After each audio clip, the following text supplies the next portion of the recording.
Good evening, everybody. It is the Safety and Sportswriter Show back in Thursday night in our usual slot. Here to talk to you about the world of sports and basically football, college, and pros tonight. We have a lot going on. We have, of course, the playoffs in the NCAA have been announced, the Final Four. We have another big time quarterback going down with an injury this week. And we want to get into a little leftover talking about Caleb Williams, the man, the defending Heisman Trophy winner, and predicted to be the number one draft choice. But I want to get into with Nate why he's not invited to the Heisman this year. I looked at his stats; they weren't that bad, but there's some sketchy things around Caleb right now. Some people, of course, it's the rumor mill, but we'll get that later in the program. Nate, first of all, how you doing tonight? I'm doing good, bud. Well, of course, last weekend I know you're still stinging from the Ohio State Michigan game. A few other things that went on, from a couple of weeks ago. And now we have the Final Four of Michigan, Texas, Alabama, and the Washington Huskies. Florida State, 13-0 Florida State being, if you could say it, relegated to I guess they're playing Georgia and where, the Cotton Bowl? Florida State is playing Georgia in the Orange Bowl, I believe. Bowl. Ohio State is playing Missouri in the Cotton Bowl. All right. So, two high-profile teams that had good years but couldn't finish it, Ohio State and Georgia, probably will have, depending on how many of their players play. Now with the tradition of if we're not playing for the national championship and we're just going to a bowl game, a lot of the big players sit out. We'll see what happens there. We had guys sit out of the national championship last year. Yeah. So I doubt any of the big time performers will play in the Cotton Bowl. And it's a shame, man. I mean, I get it. And that we could have a whole show about the opt-out thing, to be honest. Yeah. But it's sad to me because I just remember as a kid, January 1st was my Christmas. Oh, yeah. Everybody else loved Christmas, and I did too. I mean, getting presents is great and all that, and, celebrating Jesus. I love Jesus. Games. Yeah, I love Jesus. But January 1 was my Christmas. I had fantastic games. I went to the Radio Shack. I got a splitter, and then I set up every TV I could find in our rumpus room, and I watched every frickin' bowl game, when they came on. Because, at noon, there was like 5 games on. So I had 4 or 5 TVs set up and just watched them all. There wasn't anybody opting out of it, Joe. Everybody played, even the guys going to the NFL, the guys that were, semi-banged up. Everybody played in the game, and everybody loved it. And now it's like, I'm not playing in that no matter what. It's sad. Well, I'm a little bit older than you, so I mean, I remember back in the 70s, you had only 4 games on New Year's Day, which was fantastic. It was perfect. You had Cotton Bowl, followed by the Sugar Bowl, followed by the Rose Bowl, followed by the Orange Bowl. But the other thing that was really great was the weekends throughout December. You had bowl games throughout those weekends. It would be, it would be the Peach Bowl. It would be the Liberty Bowl. It would be this. And on the Friday nights, I mean, I remember they had a stupid bowl called the Astro Blue Bonnet Bowl in Houston. I mean, but every big day of the Holiday Bowl with BYU always there, always had a great game there. So the whole month of December, it was like a feast. It was like March Madness. It was March Madness every weekend. So I missed that, and it is. Well, they still have that. They still have bowl games all throughout December, but it's like they're meaningless. Right, exactly. And a lot of players sit out of them. Yeah. And a lot of teams, sometimes teams opt out of even going, to be honest. So it's sad. It's not the same as it used to be, which is why I am kind of looking forward to next year with the 12 team. But this is let's talk about this year. This is the last year of the 4 team. And, that's what we're talking about tonight.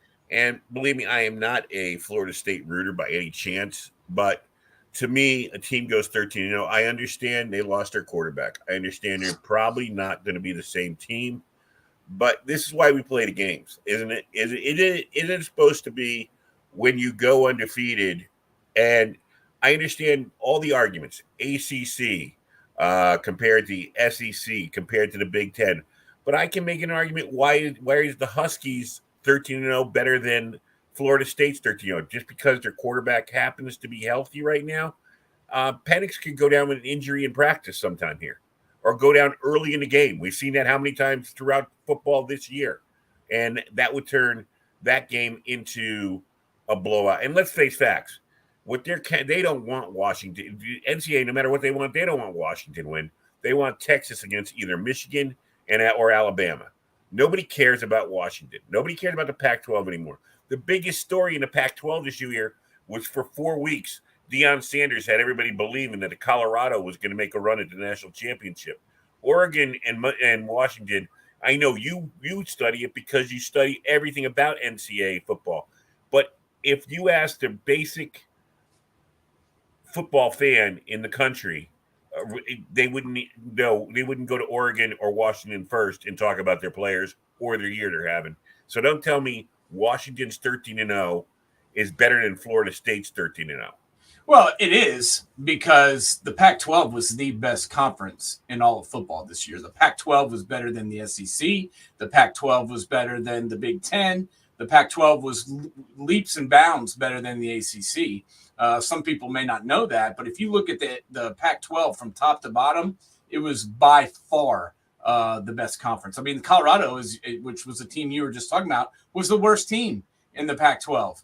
So you look at it from top to bottom. You didn't just have Michael Penix and him leading Washington. You had Bo Nix at Oregon. You had Caleb Williams at USC. You had DJ Ukulele at Oregon State. You had Cam Ward at Washington State, who's the number one player in the transfer portal. You had the kid from Arizona who stepped in and made it Arizona one of the best teams in the country the second half of the season, and one of the best teams in the top 25. Arizona, no one even talked about them before the season, but you watched them play throughout the year, and after they got going, they were one of the best teams in the entire country, and nobody expected that. So, it's sad to me that the Pac-12 is gone. It's sad to me because this was their best year that I've ever seen. I mean, the Pac-12's had some great years. They've had some great teams. They've had some national champions. They've had some Heisman Trophy winners. But by far, this was the best year they've ever had as a conference from top to bottom. I mean, I've never seen anything like it. I mean, Washington 9-0. Colorado, like I said, was the worst team, and they were 4-8, 1-8 in the conference. Then you go to, Washington State, Stanford, Arizona. Arizona State, none of those teams were great, but you go UCLA, Washington through UCLA, all those teams were solid and, were fun to watch. Utah played their whole year without their quarterback and still won 8 games. And that guy, came rising. Yeah, came rising. And coach, the coach out there at Utah gets no credit for what he does year in and year out, but maybe he will now because they're, moving to the Big 12. And, Washington, you said no one wants to see Washington win. That's true. They don't have the same type of fan base that some of these other teams do, but they are in a pretty sizable market in Seattle, and they're a Big Ten team now. I mean, it's basically the Big Ten versus the SEC because Texas and Bama are both in the SEC now, and Washington and Michigan are both in the Big Ten. So it's just these mega conferences. That's why it was picked this way. People can say whatever they want. Yeah, exactly. The reason that it was picked like this is because the two mega conferences are taking over everything. It's all about money, and they wanted the mega conference teams in this final. And what's really a shame is this would have been the perfect year to have an 8-team playoff because there legitimately is 7 or 8 teams that could qualify and compete for a national championship. And I hear, there was the rationalizations. When the scores first came down, I said they're going to find a way to shoehorn Alabama in here somehow. They're going to have to. But I still feel sorry for Florida State. They're a program that was, 20 years ago, in the Bobby Bowden days, was one of the national powerhouses. I know they've fallen on hard times.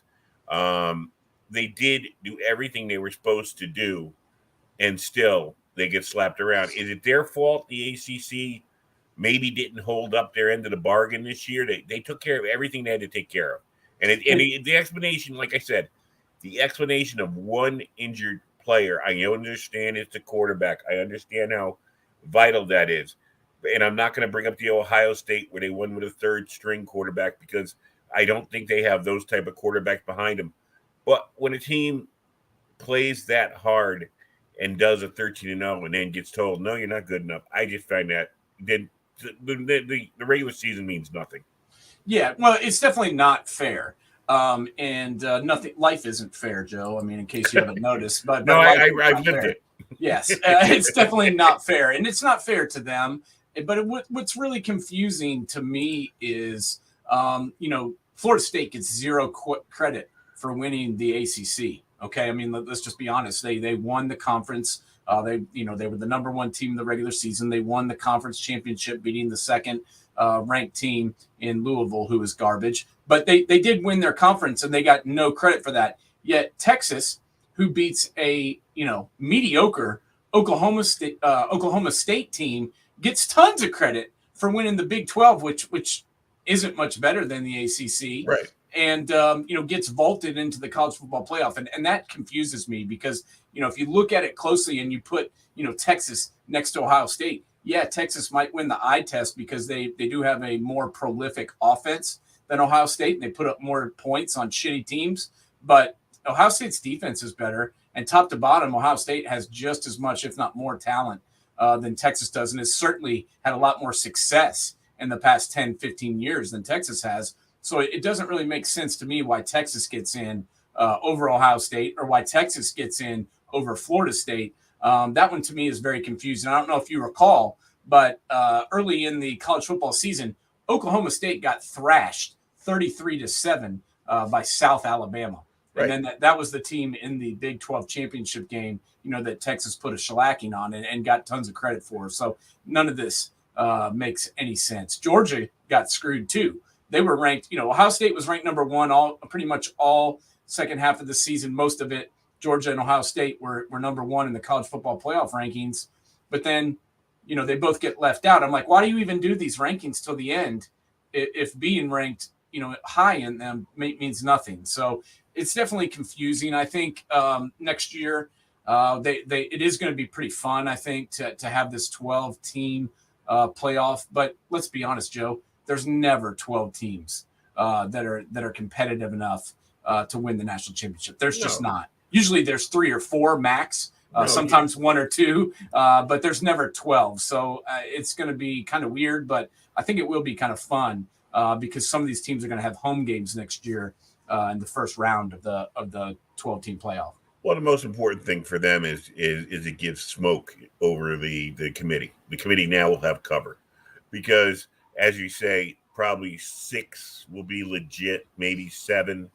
The other 5 that came in are going to be, the guys that overachieved, and you don't worry about it, but they'll have less complaints.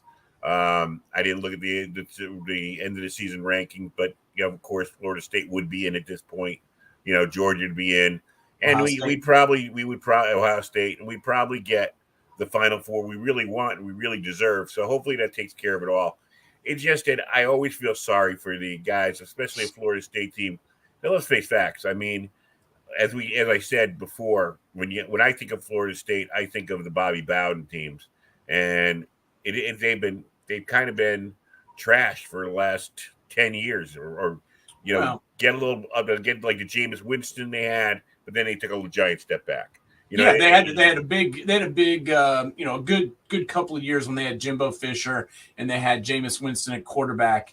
They won the national championship in 2014, so that was a big year for them. But you're right, they haven't been consistently good, since Bobby was there. When Bobby was there, he built that thing into a national powerhouse. They competed for the national championship almost every year when I was a kid. Oh yeah, it was like Florida State or Miami or Nebraska, playing for the national championship because that's who was in there every year.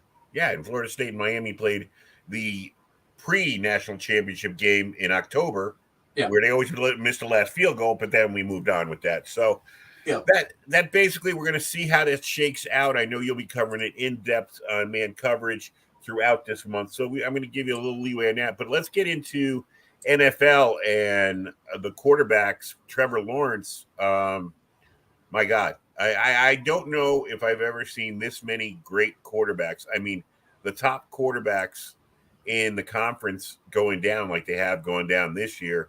And it really brings, and you and I've talked about this before, having a number two quarterback is as vital right now as having a great number one, because you lose them. My God, let's just talk about that. Yeah, no, it's a fact. And this is what we talked about, in the preseason. We spent a good portion of an entire show talking about the quarterback position and which position groups we liked, because injuries are abundant. And they're bad this year, but there was a bunch of injuries last year. If you think about it, Aaron Rodgers went down in the fourth play of the season, and it's just been one after the other, like bowling pins since then. And Justin Fields is back, but he broke his thumb.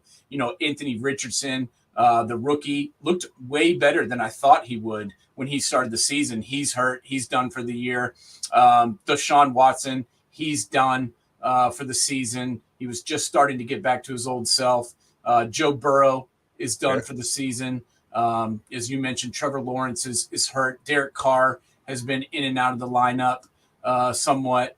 Matt Stafford is back playing now, but he's missed a couple of games. Kirk Cousins done for the season. Very, very sad considering how great he was playing. And on a contract year. Yeah, it sucks for him, dude, because he's in big trouble. Ryan Tannehill basically lost his job because he got hurt again. Daniel Jones went down early in the season. I mean, we're talking about a big percentage of the league, and this is why we had those talks on our show, and why we dove in to the situation that some of these guys had, because I didn't understand it. Why would you, especially in the New York Jets situation, go out and say, hey, this guy, we made a mistake drafting Wilson number 2. He's just not good. We let him be the starter for 2-3 years. He's just can't, he's not getting any better. Our offense is inept with him out there. What are we going to do? Well, we're going to go spend $60 million. We're going to trade away two number ones, 2 number 2s, and a 5 for Aaron Rodgers. And I'm like, okay, well, that sounds great. You're improving him. And then they don't get rid of Zach Wilson. Nope. They leave him on the roster right behind Aaron Rodgers, where, man, he's an injury away from a 40-year-old dude from going back in the game. And I told you this before the season. I'm like, that's not a good situation. Nope. Because, bam, he's going to get hurt and go right in. I didn't think it'd be play 4, but it happened to be play 4 of the season, and then you're right back in the Zach Wilson world. And that was sad to see. So, yeah, it's shocking to see this many injuries, and it's also shocking to me to see this many teams without a backup that can do what we say. You want to get a guy who can play 4 games and go 2-2, right? Exactly. Well, that's why I call you Nature Jamas. You predict the future. I did tell you that he's going to come back in the field at some point if you left him on the roster. They should have cut him. No one wanted to trade for his ass. No one wanted that guy. You admitted you screwed up with Sam Darnold. You admitted that you screwed up with Zach Wilson when you traded for Aaron Rodgers. But then you leave him on the roster? That's ridiculous. Well, let's look at quick. I'm going to bring up a quick look at the especially AFC playoff picture. Okay, you got the Dolphins. Everybody was worried about Tua, and Tua looks like he's the healthiest quarterback in the league. You got Lamar with the Ravens. That's cool. They're okay. Pat Mahomes, their problems are not Pat Mahomes. The problem is he has nobody to throw the ball to. You got Jacksonville sitting in the 4th seed right now. And on their tail is Indianapolis and Houston and C.J. Stroud, who right now I wouldn't be shocked if C.J. Stroud becomes the MVP and Rookie of the Year the way he's playing this year. So Jacksonville, how big a danger are they in right now? I'm not too worried about them, honestly, just because, it's a high ankle sprain. I think he'll be back, before too long. And look at their schedule. Jacksonville plays Cleveland this week. They should be able to stick around there. CJ Beathard isn't great, but he actually looked pretty good this past weekend. I was impressed with the way that he played against the Bengals. I know they lost, but they were right there. They kicked they lost in overtime. So I think they'll be okay playing against Cleveland. They play the Ravens, which they're probably not going to win that one. and then they play the Buccaneers. So there's 3 weeks, the next 3 weeks that they've got, and then they've got the Panthers after that and the Titans. So, hypothetically, if they go win 3 of the next 5, which I could see them doing with or without him very easily, they're still in the playoff race. So they may not be the number 1 seed, but I see them still winning the division, and I still see them in the playoff race with the schedule they've got and with CJ Beathard back there. He's not great, but he's better than some of these other guys that are out there playing right now. All right, right behind them, Pittsburgh, they got Mitch Trubisky coming in. Pickett's down for at least, I guess 3 to 4 weeks. So Trubisky, at least, he has led the Bears to the playoffs. What do you think about him as a replacement?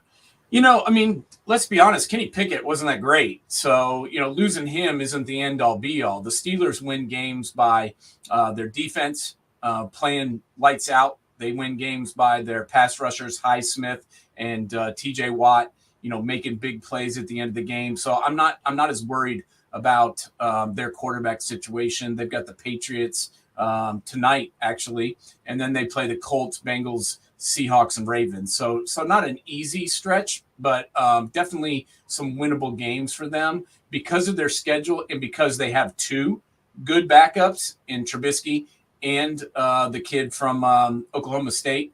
They should be okay. I like Trubisky as a backup, and I like Mason Rudolph as a backup. So they're both not great, and I wouldn't want them as my starter. But as backups, I think they'll be fine, and the Steelers should be all right.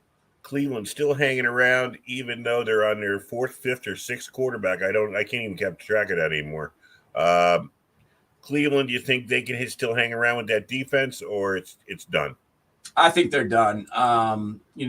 It'd be one thing if they were like Pittsburgh and they were on their number 2 guy and they were trying to win, with their great defense and their backup quarterback, but they're working with a guy who was on his couch. Okay. Joe Flacco was a great quarterback in 2012. But that was 11 years ago, Joe. Yeah. So I don't know if you're a math major, but that was a long time. Yeah, so I just don't see Joe Flacco being able to save the season. Dorian Thompson-Robinson is honestly, showed some flashes of potentially being. He's young. He could be an NFL quarterback. I don't know if he'll be a starter. Maybe he's a backup, but he's shown that he can maybe play in this league. PJ Walker's garbage. Deshaun Watson being out hurts them. And then also, they're not just missing Deshaun Watson. They're also missing Nick Chubb, who is, probably the most productive running back in the league. So with those 2 guys out, I just think there's too much for them to overcome. Also, their left tackle, Jedrick Willis, who is, the cornerstone of what they want to do on offense, protecting the quarterback, running the football. He's out right now on IR, as well as Jack Conklin, their right tackle. So they're in trouble. All right.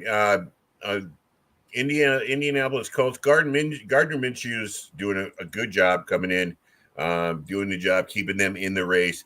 Them and let's leave them. Give me your assessment of the Colts right now. This looks like a completely different team from last year, and it's basically the same guys. They had the rookie quarterback Anthony Richardson start the season, and then Gardner Minshew come in when he got hurt. And, if they didn't have that 3-game losing streak in the middle of the season to the Jaguars, Browns, and Saints, we'd be talking about the Colts being in first place in the AFC South. So they've definitely overachieved. But the question is, can they keep it going? Mm-hmm. I think they can. I think Gardner Minshew is good enough to win football games. And, their schedule is not easy, but they've got the Bengals, the Falcons, the Raiders on their schedule. Those are 3 definitely winnable games. So I think the Colts have a chance. All right, let's see. I'm going to give you 4 teams right now. They still have their first-string quarterbacks. They're sitting there on the bubble. If the window's open, for any of these 4 teams, what do you think? That's the Texans with C.J. Stroud. That is the Denver Broncos with Russell Wilson. That is the Buffalo Bills with Josh Allen. And that is Justin Herbert and the Chargers. of those teams, who do you think can take the most advantage of the window with this quarterback might open for? Out of those 4 teams, I like the Bills just because they have a lot of veteran players. They just have had some games go the wrong way. They've lost some close ball games that they should have won, but they still have Josh Allen. They still have Stephon Diggs. They still have Rousseau and some guys that I like on defense. So I'm not counting the Bills out just yet. They could go on a run easily and get themselves back into contention. And then honestly, out of those 4 teams, the Bills and the Texans are the teams that I like the best right now. And it's not just Stroud. I mean, Stroud is definitely the straw that stirs the drink, but they've had other guys step up as well. Laramie Tunsil is one of the best offensive linemen in the NFL. We're finally getting to talk about him because he's on a team worth of shit. And then D'Amico Ryans has completely not only changed the culture but changed the way this team approaches every game. They go into every game thinking and believing that they can win. And that has not been the case for the Texans since Deshaun Watson left, since Deshaun Watson decided to not play several years ago. So it's this is not your 3-year-old brother's Houston Texans here. This is a brand new team, and I'm liking what I'm seeing out of them. And you mentioned the Broncos. The Texans just beat the Broncos, so it was a close game, but that puts them 1 game up on them, and the Chargers are a mess, in my opinion, and I don't trust their coach or their defense. So I'm liking the Texans and the Bills. And before we get to Caleb, let's take one quick look at the Vikings. They're sitting there still on the bubble. Joshua Dobbs did a good job coming in. Maybe he's a two-game guy and quarterback. Do you think he can get him through, maybe squeeze into the playoffs for the Vikings? I don't know if he can make the playoffs, but I couldn't understand why they were talking about benching him. Okay, they were like, "Oh, Nick Mullins is coming back off IR, and Jaron Hall is off of concussion protocol." So what? Both those guys suck.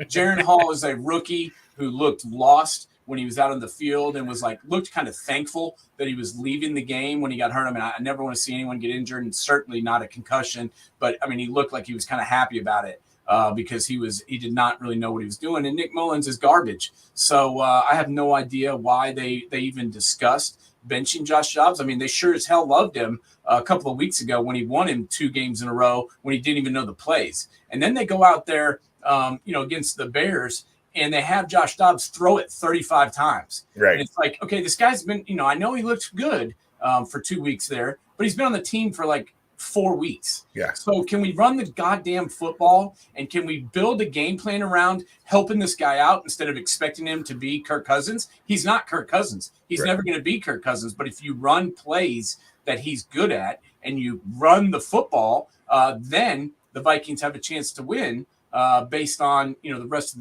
the team that they've got.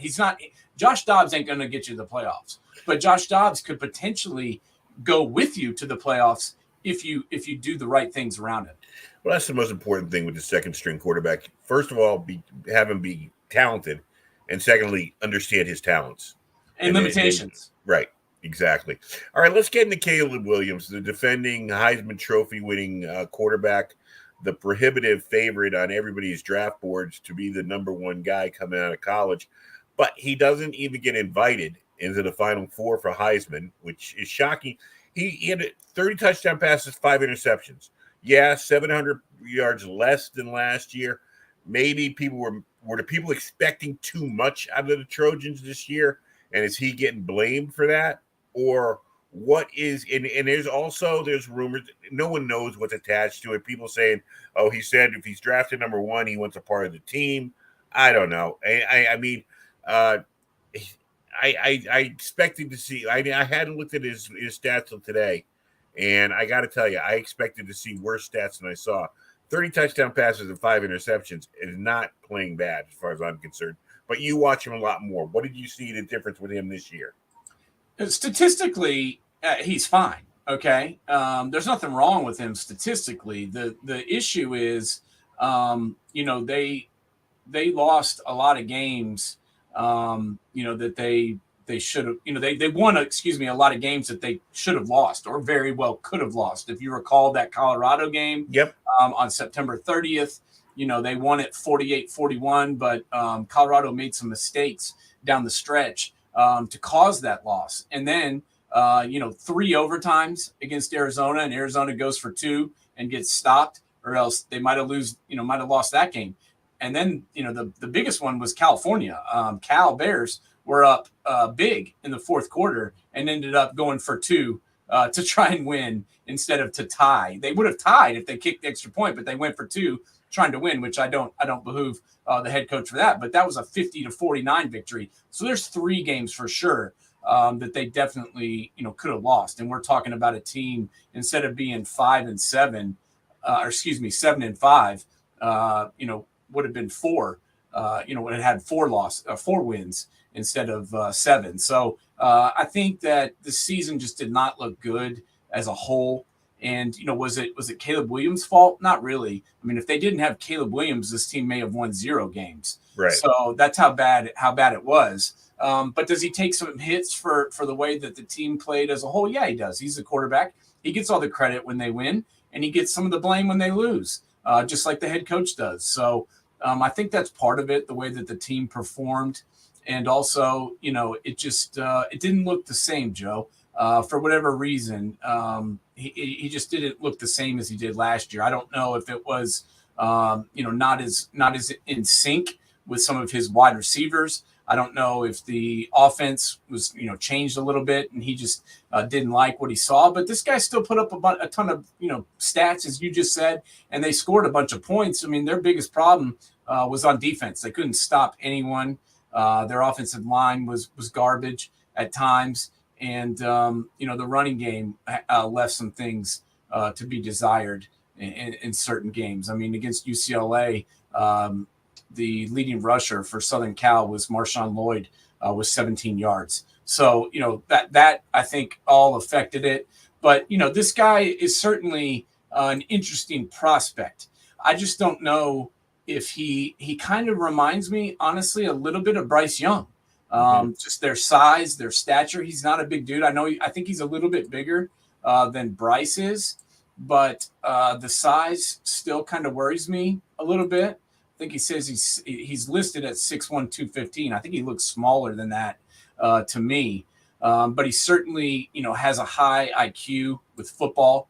It's going to be interesting to see whether this guy, whether he succeeds in the NFL, because I would be concerned about drafting him number 1 overall because we've seen what happens when you get kind of a smaller guy who, is more accustomed to playing the college game, maybe more built for it. Right. Kyler Murray, for example, he's not Kyler Murray. Kyler Murray's more of a running quarterback, especially in college. But I'm just talking about these guys, these little guys that run around and do these crazy things. Bryce Young, Kyler Murray, Caleb Williams. I mean, I kind of grouped them together, and it hasn't been hugely successful in the NFL so far. I'm not saying that he won't succeed. I'm just saying I would be nervous about it, and I would certainly do my due diligence because, let's be honest, man, the Carolina Panthers made a mistake, okay? Yeah. They had C.J. Stroud. They traded up to get that number 1 pick, and they had C.J. Stroud staring them in the face, and they went all in on Bryce Young, and their coach has already gotten fired for it. Yeah, I mean, the quarterback can set you back, 8 years if you make the wrong choice, because you're going to have to give how many coaches have been fired with Sam Darnold as their quarterback? There's a big list of those guys that go down. So before we go, one quick opinion: we are now in the semifinals of this in-season NBA tournament. Have you watched any of it? Have you noticed any of it? What's your opinion of it? No. Good. I'm proud of you. I'm proud of you. Yes. I have not. I you know me. I love the NBA. Yeah. I love LeBron. I'm really glad that LeBron and Zion, 2 of my favorite players, are in this semifinals. Right. So I should be all gung ho and fired up about it, but I'm not. I can't get into basketball really until football ends. That's just me, man. I love football, especially college football. That's my thing. And until college football is over, I can't really get into the NBA. And honestly, now with college football the way that it is, there's more shit going on with the season being over than there was with the season going on. We got coaches moving around. We got players moving all over the place. Oh, yeah. We got, recruiting coming up because the signing, the early signing period's coming up in a couple of weeks. So we got guys getting ready to commit. We got coaches traveling all over the country, visiting with guys, begging them to keep their commitments. It's entertaining enough for me to pay attention to that. That I just haven't been able to get really into it. I've watched a couple of games here and there, but just haven't been able to watch it enough to comment on it. I don't even know really. I haven't even really taken the temperature on other fans to see whether or not they've enjoyed it or not. To me, it's just kind of confusing as far as what the hell's going on. Yeah, I think the real avid NBA fan is into it. You might have gotten a few people that are curious about it, but for me, to me, it's just another. It's kind of like I was talking to a friend of mine the other night. It said it's kind of like something the WWE comes up with. Oh, it's WrestleMania. Oh, this is SummerSlam. It's different. It's like, no, it's the same crap. You know?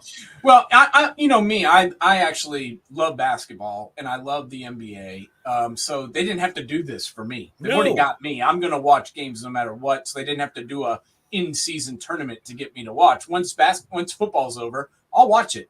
But it's for, they're trying to grab people that maybe are college basketball fans or maybe only watch a couple NBA games. They want to get them more interested in the regular season, and whether or not it works, we'll have to check the ratings. You know what I would think. This might sound crazy. I don't care. I think what they should experiment with is starting later and playing deeper into the summer. Yeah. You're indoors. You're in air conditioning. It doesn't matter. It's not like people wouldn't mind going indoors. And in the middle of summer, outside of baseball, there's nothing to compete with. And baseball outside is regional. I think if I was running the NBA, I would think of starting it later, starting in December and play it into August, and then they're off from August to December. Yeah, I definitely like that idea, especially the starting the season a little bit later. And I kind of think, shortening the season wouldn't be a bad idea. No. They play too many games. I mean, that's why they're doing this load management. Yeah. That's why, they're sitting guys down. That's why they're getting so many injuries. They're playing too many games, in my opinion. What do they play? 82? 82 games. I mean, that's almost that's half a baseball season. I mean, I just think that's too many basketball games, in my opinion. That's why you see the college players come in and hit the wall. They go from playing, they double their season what they're used to playing. Yeah. So they play 35, 40 games max in college, and then they're expected to play 100. I mean, think about it. If you count the preseason and you count the playoffs, then you're talking about over 100 games, and that to me is ridiculous. It is. All right, everybody. Glad you tuned in tonight. We'll be back next Thursday. Get ready for football tonight. Everybody enjoy Army Navy this weekend. I'm going with Army. Hopefully, I'm a Navy guy. Yeah. Okay. We'll see Anchor who wins. Up. Anchor's away. We'll see what happens. It's always a good whether they're playing for anything. They're playing for the rivalry. That's all that matters. So everybody have a good weekend. Get your Christmas trees up and get started on your Christmas shopping. We will see you next week. Nate, take it easy. All right, bud. Have a good one. You too.